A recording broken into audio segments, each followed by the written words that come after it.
Защо Живодар в училищата представя пред децата локални фермерски продукти? Защото за тях стои нашето здраве. Те имат истинска хранителна стойност и некомпрометирано качество.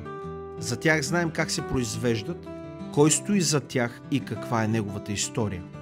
Защото продукта и качеството му се защитават от конкретно лице, което стои зад него, а не просто етикет от регала на големия магазин.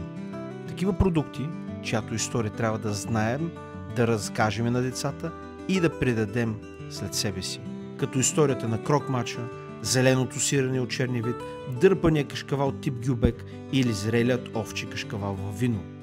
Като старо-железарски или цалапишки бабек, зрялото свинско месо в кожа, варено в сок от кисело зеле или домашно пушеният черноморски палмут.